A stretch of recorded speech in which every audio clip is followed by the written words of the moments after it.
C'était la première fois qu'elle est tombée amoureuse. Elle était et est très vulnérable. Avant, pendant et après sa rencontre avec lui. Elle s'est promis de ne pas écarter les jambes pour personne pendant un certain temps quand elle l'avait rencontré. Elle a écarté son cœur et ses jambes. Elle sait pas comment. C'était printemps, elle avait toujours froid. Elle se cachait au-dessous de sa table quand elle était toute seule chez elle à Levallois-Perret, banlieue sacrée de 92. Elle voulait se cacher tout le temps. Elle puait de solitude. Son monde a été éclairé avec lui. Aucun coin sombre pour se cacher de la réalité brutale et médiocre de son propre monde. Il n'était pas un poète. Elle a arrêté enfin de se cacher et lui a tenu la main parce qu'il la voit. Premier amour, amour premier. Chelou n'est pas un destin d'amour ni d'autobiographie. C'est ce qu'elle est. Ce n'est pas son amoureux, ni la caméra qui filme, ni toi. Ce n'est pas un film pour personne ni pour quelqu'un spécial. C'est ce que la caméra filme. C'est chelou.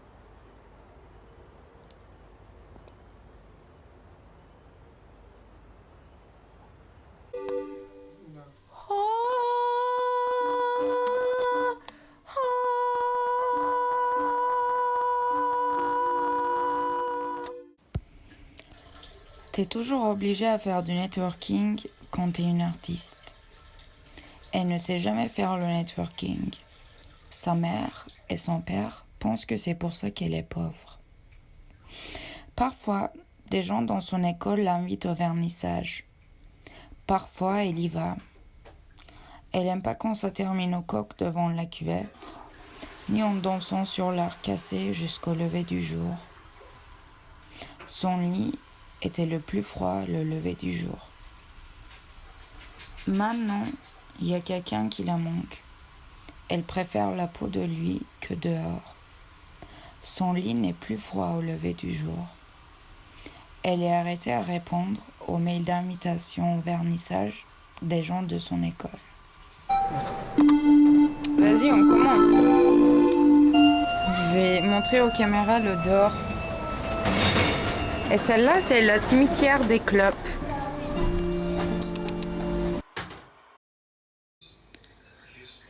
Elle aimait bien parler du sexe en sortie du lycée avec ses copines. Pas forcément curieuse par l'acte du sexe, mais plutôt intriguée par le raison pour qu'elle choisisse à l'essayer. Une amie l'a répondu un jour que faire du sexe est comme manger des pizzas. Elles se traînaient souvent ensemble en lycée. C'était une des seules filles qui n'était pas vierge dans sa classe.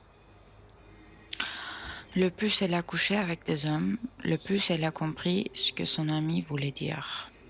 Elle aimait bien les compter, ces hommes, ou de se rappeler de leurs prénoms. Certains étaient classiques à la sauce tomate, quelques-uns aux crèmes fraîches, congelés ou cuits au feu du bois. Mais à la base, ils étaient toutes faites avec la même pâte. Elle voulait tomber amoureuse, mais elle était tellement convaincue que c'est impossible. Toute désespérée, elle ne profitait plus de sa vie, ni des pizzas, ni des hommes. Elle a commencé à s'asseoir, se croiser des jambes et attendre, comme une vierge qui attend sagement d'être découverte.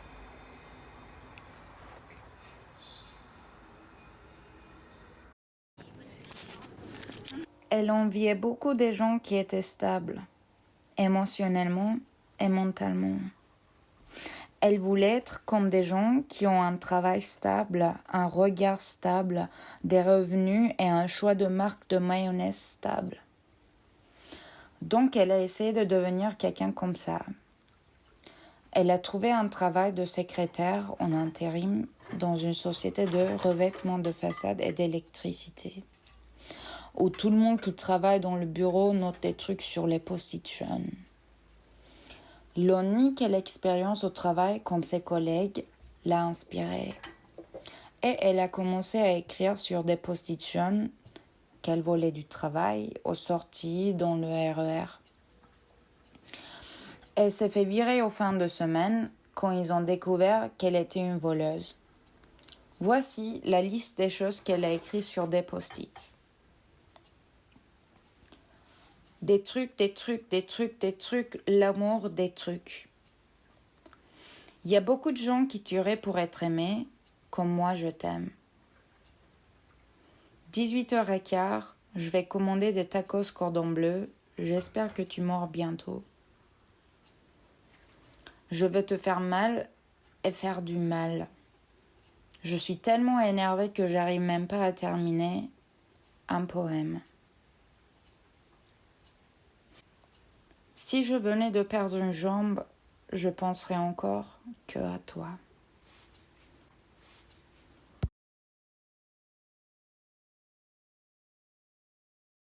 Ah ouais, il y avait ça aussi. Ok, celle-là, je vais le chercher une seconde.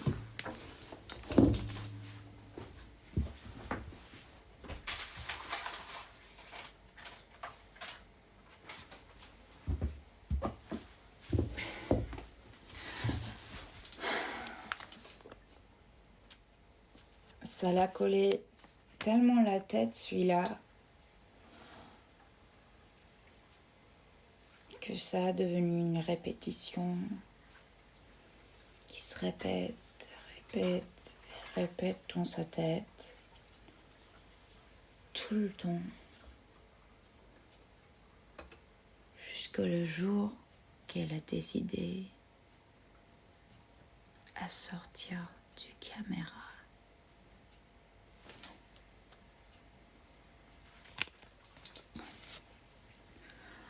C'était des beaux jours au cadran du faubourg. Les bartenders me regardaient aux jambes quand je passais de terrasse aux toilettes. J'écarte mes jambes, pieds sur le sol, pénis sur des poils. C'était des bons jours.